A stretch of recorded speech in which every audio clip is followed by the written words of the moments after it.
Hi, I'm Lyle Turner, and this is my director's commentary for Head Over Wheels, a microplay by Matilda Rubini. The story opens on this character Anita, who's looking for a light, setting her off on a character journey. In fact, she's looking for something more significant as a character. A couple of nice following shots there to draw you into the character's world. And then we meet our other lead character, Eden. Sorry, you said everything going digital. Interestingly, in the one-to-one frame here, you immediately notice the eyeline angles that you've got between somebody who is standing and somebody who is sitting in a wheelchair. So it's emphasizing a superficial difference between the characters there. And that difference is reflected in some of the conflict, the slight awkwardness of their first encounter, which now starts to relax when Anita makes that extra effort to try and redress her initial clumsiness with a terrible joke that's so bad it makes Eden laugh. Can I at least get you a drink? one. We then move from this slightly awkward setup to sitting in the one-to-one frame, where we can see both characters sharing the space, bringing them closer together, putting their eye level on the same level so that they immediately become more intimate, despite this slightly grumpy appearance by a bartender, actually played by Open Sky's artistic director, Claire Cochet, very kindly helping us out on the day. You start to notice the very nice use of costume here. If we're looking at Anita's character, you can see that the purple flowers behind her match the purple of her top, and then you'll see that her hair also matches the colour of Eden's jacket, which in turn matches the colour of the wine that is placed down in front of them. Some very nice costume design by Carl Davis there, and production design by Fiona McLean. Cheers. What was really nice about these two actors is that they knew each other from Matilda's play, By the time I had good sex.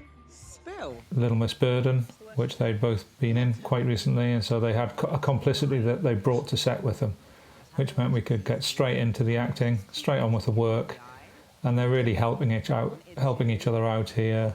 Good eye contact, you know, really playing the actor and not playing the line, which is always really nice. And it gives it a very authentic intimacy between them. Lots of funny lines in this from Matilda. She's got a very strong sense of the comedic.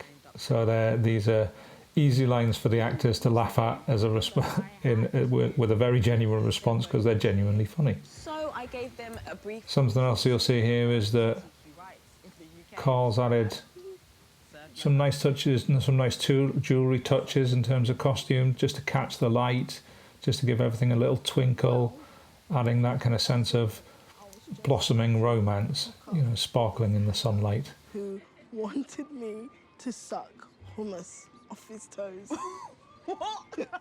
When you see this one-to-one frame, it means that for dirty singles, where you see one character soft in foreground and the other character sharp in the background, that it brings them very close together in the one-to-one frame. So it really feels like they're having an intimate conversation, which helps the sense of a relationship starting to emerge. They want to try it out on me because I must be desperate.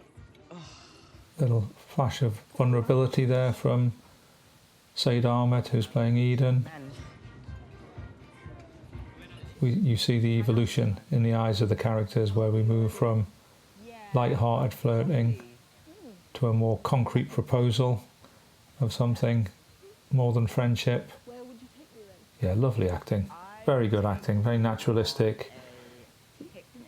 This is really what we wanted from the piece. We wanted it to be, you know, it's a romantic comedy in a sense, but it's not a romantic comedy in a formulaic way. It's both romantic and comedic, but that the acting is very naturalistic. It's naturalistic acting, not comedic acting. And then we've got the big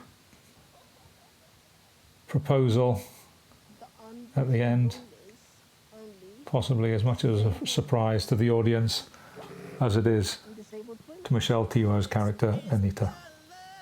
Lovely ending.